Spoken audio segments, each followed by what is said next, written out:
The River Nile flows for 4,000 miles, from the heart of Africa to the Mediterranean Sea, northward. The river floods once a year. Each time, it soaks the desert land of Egypt with water and deposits a layer of rich silt or fine soil. This makes the Nile Valley a good place to grow food and other agricultural goods. But food was not the only thing that sprang up along the Nile. It's also where the Egyptian civilization grew.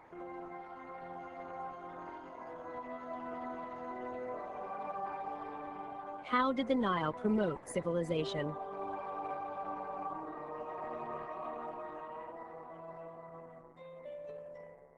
To control the Nile's annual floods, people cooperated to build dikes and irrigation ditches. These channeled the rising river and helped the people store water for the dry season. People needed to work together to survive. As more and more people moved to the region and worked together, a powerful river civilization emerged. Ancient Egypt was made up of two regions, Upper Egypt in the south and Lower Egypt in the north. Both depended on the river's waters.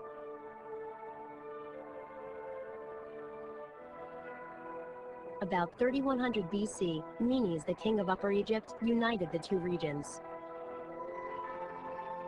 He and his successors used the Nile like a highway between northern and southern Egypt. Officials and armies could get to all the towns along the river to make sure people did what the king wanted. In this way, the Nile helped make Egypt the world's first unified state.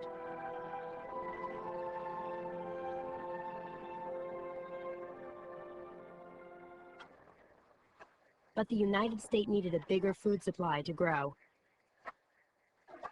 By irrigating the land around the Nile, the Egyptians grew the food their growing civilization needed. What helped irrigation and farming develop in Egypt? It was the invention of the shadoof. With a bucket at one end and a weight at the other, the shadoof works like a seesaw to raise water from one level to another. Its invention led to a dramatic increase in irrigated land because now people could easily move water where they needed it. The Egyptians also built their civilization with the wealth generated by the Nile. In addition to the food it provided, the Nile also provided transportation. Traders from elsewhere on the continent brought a constant supply of goods down the river. Gold, ivory, ebony, incense, and furs from tropical Africa flooded in to increase the pharaoh's wealth. Egyptian merchants traveled up and down the Nile in sailboats and barges made of papyrus, a riverbank reed that can grow 15 feet tall. Papyrus was also a vehicle for language and ideas. By beating it into flat strips and pressing it together, Egyptians made the first paper. The wealth the Nile provided allowed the Egyptians to build great buildings and monuments. The pyramids of Giza are the largest stone structures ever built. Pyramids were built as majestic tombs for the pharaohs of Egypt. How were these great tombs built? There's a popular idea that slaves built the pyramids, but scientists now think that off-season farmers did the work.